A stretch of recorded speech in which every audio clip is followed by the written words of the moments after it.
Dr. Nader Majd was born in Iran into a musical family. He's been in the U.S. since 1968, studied economics after his first degree in English Lit. Obviously, English Lit wasn't terribly useful. I'm sure. I can sympathize with that. We English majors. Yeah. But after 20 years as an economist for the World Bank, he retired to his second career to open the Center for Persian Classical Music in Vienna, Virginia. He is with a sextet of musicians today.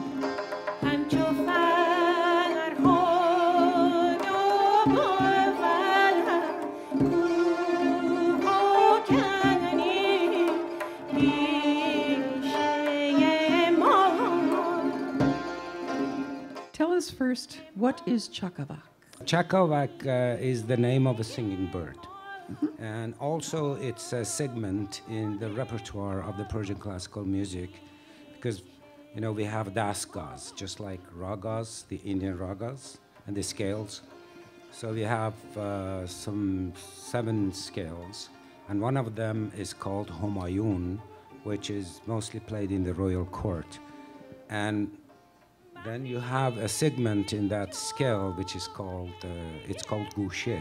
We just call it corner, but it's a segment, and it's called Chakavak also. So it's a singing bird, and it's part of the repertoire of the Persian classical music.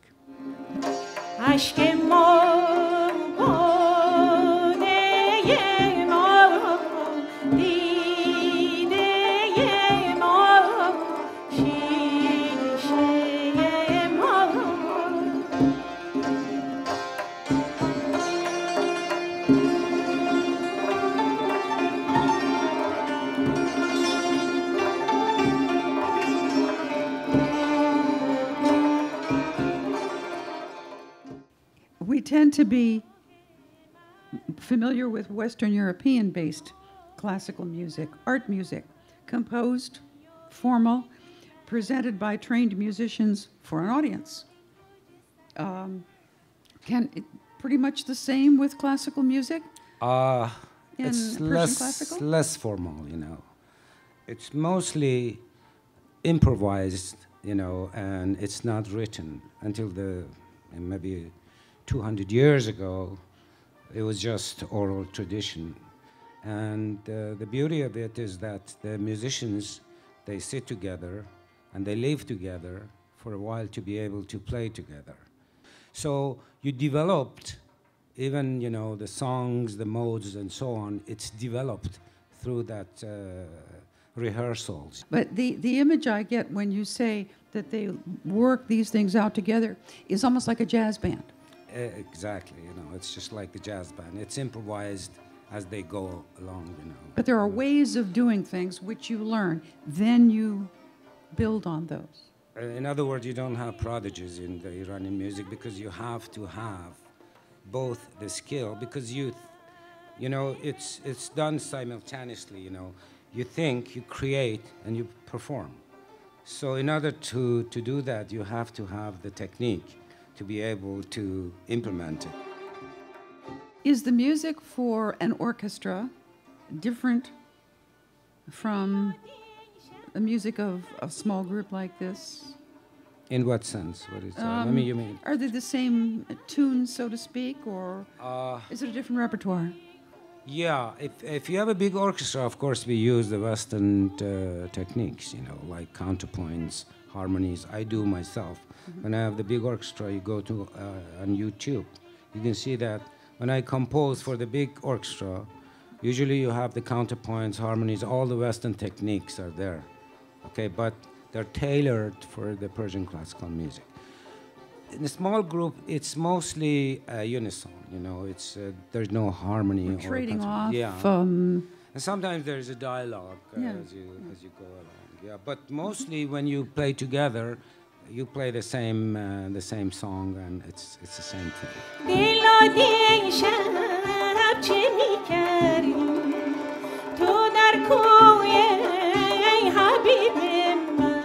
If it's not a pre-planned set, for example, how would you indicate to the other musicians what the next song or tune is? Does it go by a title, or by a form and then develop into something else? There are two types, you know. If you have 2, 3 people playing by improvising, so it depends on 3 factors. We call it place, time, and friends.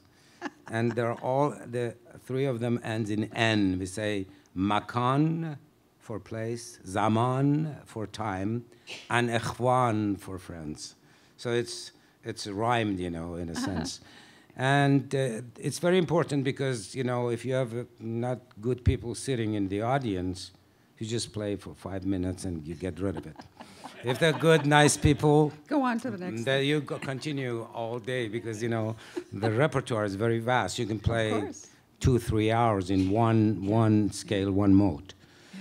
So that's one type. The other type, just like the way we do today, is prepared before. So we know which song we're going to be playing next. But in the middle, you know, connecting these songs together, the dulcimer, the santur, is going to connect them through improvisation.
And the repertoire, it goes from one generation to the other through oral tradition. Mm-hmm. And God knows, you know, how much during this long period it's gone, you know, and we don't have.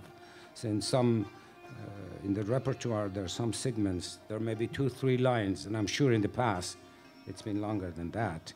And we have traces of this music back in the Sassanid dynasty. There was a court musician called Barbat, and he had 7 khosravanis, means kingly, royal, for 7 days of the week.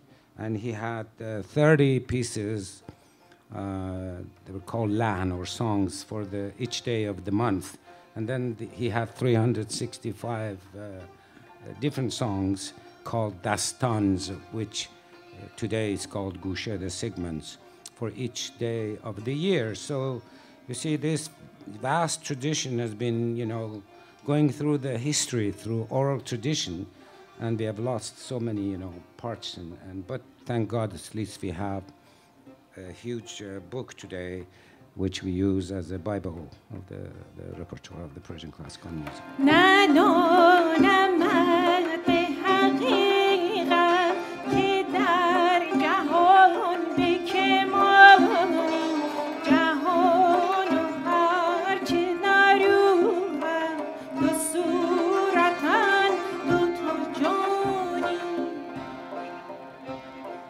Today we're going to be playing the scale of Bayat Turk.